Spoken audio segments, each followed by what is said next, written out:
welcome to the Babylon on stage the wonderful Claire Cordell.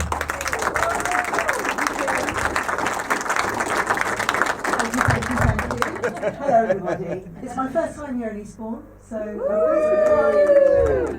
I always get a bit nervous and I think, why am I doing it? And then I do it and it's really fun. Right. So, good evening everyone. My name's Claire, as Tim said, and I'm going to talk tonight about psychedelics, and most specifically psilocybin. And I just want to kind of give a bit of context. I'm a mum, I'm a bit of a social leader, I'm a curious psychonaut. I'm quite passionate about harm reduction as well. I'm really passionate too about community. And I'm also really interested in what's happening with the research at the moment in the UK and around the world with psychedelics. And I'm excited about this, but I'm also feeling quite cautious. I think we need to be kind of a little bit careful about what's going on and a bit considered. So that's really kind of what my talk is about this evening. Hopefully I can work the clicker in my pocket. So, a bit of background. At the end of 2018, I was running a social business in East Sussex. I was a full-time mum. I was a carer and a sandwich carer, which meant I was also caring for my mum, my elderly mum, and my children. My marriage was on the rocks, and I was menopausal. It was really great. I was feeling really burnt out and totally overwhelmed at the time, and I couldn't really see a way kind of forward. I was just kind of really stressed and didn't really know what to do. And then, on New Year's Day in 2019, I was walking on the beach with a very good friend of mine, and she said to me, "I've just read a book. I think you might be interested in it." And there's a book by, It was a book by Michael Pollan called How to Change Your Mind. And I'm just a bit curious here, has anybody in here read this book or seen the Netflix series, How to Change Your Mind? No? Oh, okay. So basically the book is about psychedelics, and it's about how psychedelics have been used in history, how they're being used therapeutically, what the research is about, how they're used, been used for thousands of years for healing and as sacred tools around the world, and how we are now exploring their use again as therapeutically. This was really interesting, and I thought, that's interesting, but I mean, what does it mean really? How do I personally make sense of this book? So then I went home that evening, and I kind of had two choices.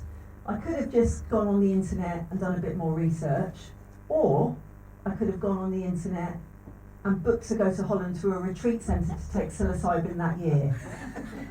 What do you think I did? Anyway, I'll come back to that in a minute. So, more importantly, what am I talking about? So, psilocybin is a classic psychedelic.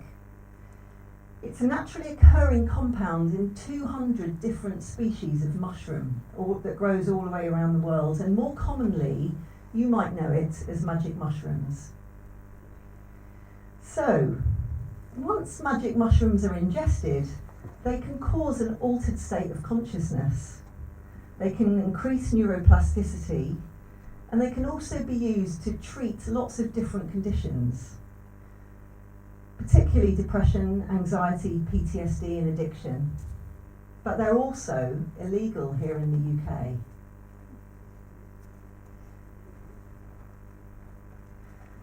So the current legal position is that even though psychedelics like psilocybin could be a significant tool in helping us tackle the mental health crisis here in the UK, if they're used responsibly therapeutically, at the moment we're in a position where we can't use them because they aren't legal.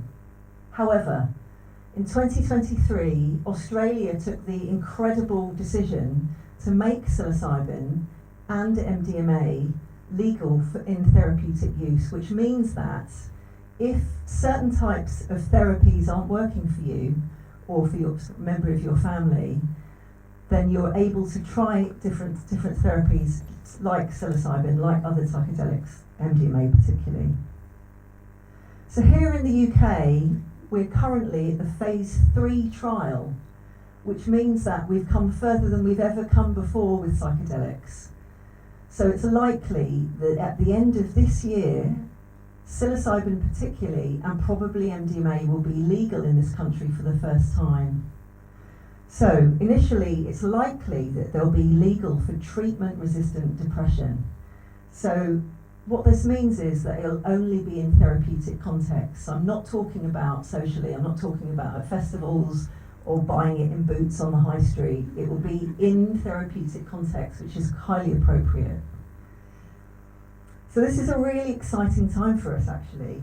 And I think that the more the research is showing us how beneficial and powerful these medicines are, we can't really kind of turn away from it, really. We kind of need to embrace it, but very cautiously.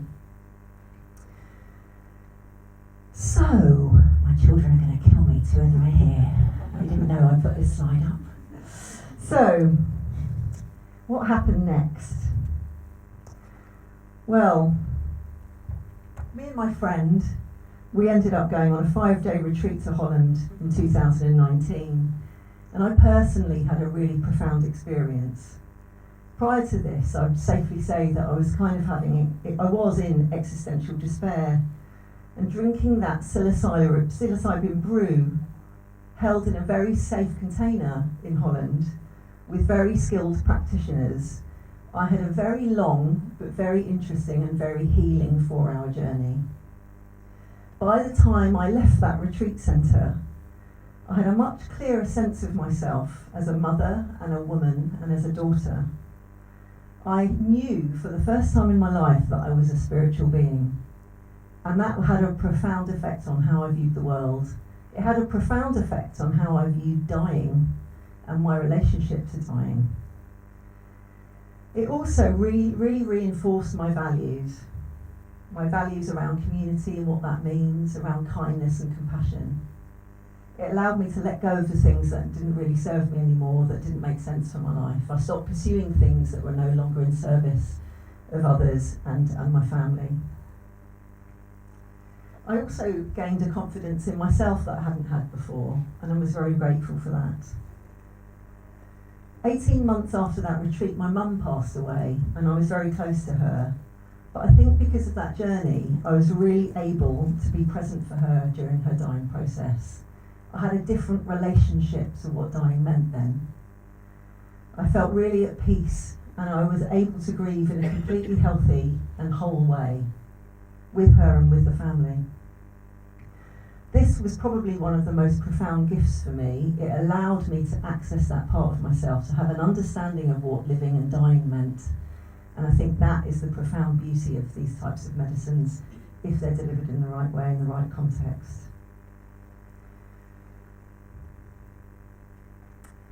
So what next?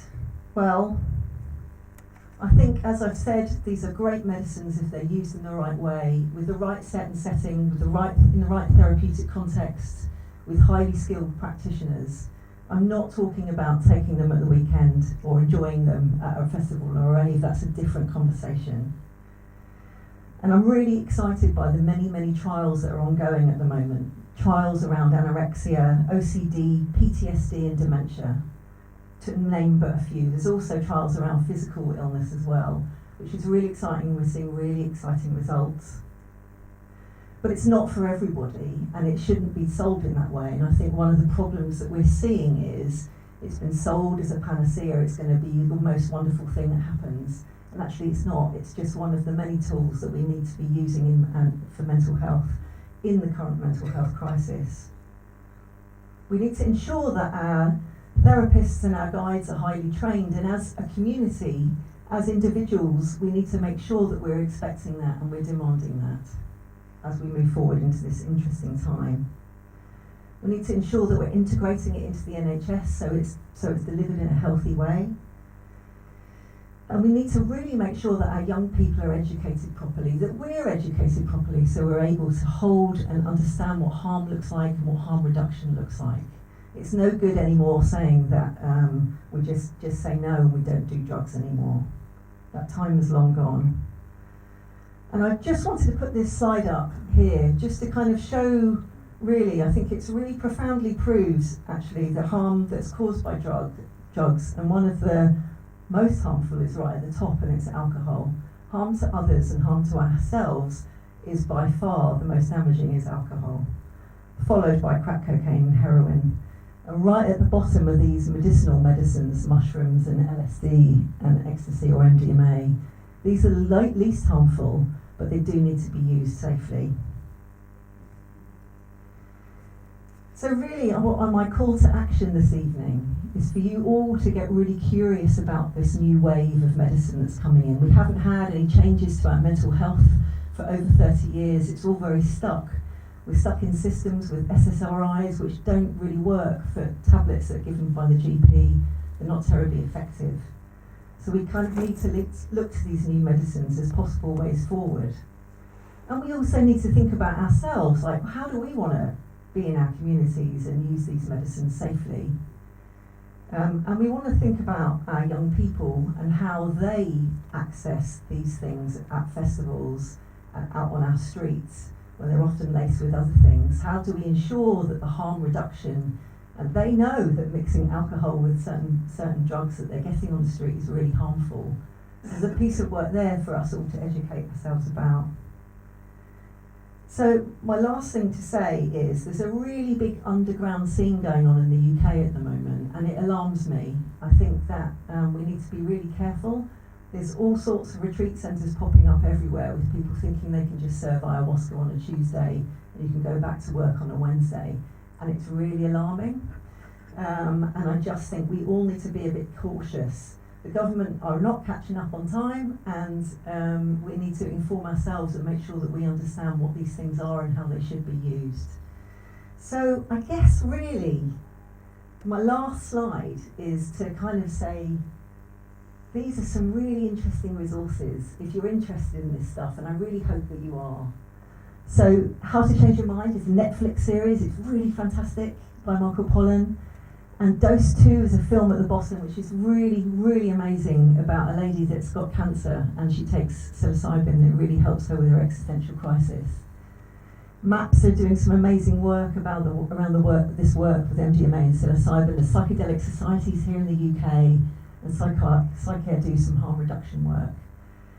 So that's really it from me. If you've got any questions, I'd love to hear from them, hear them, and if I can answer them, I will. Thank you.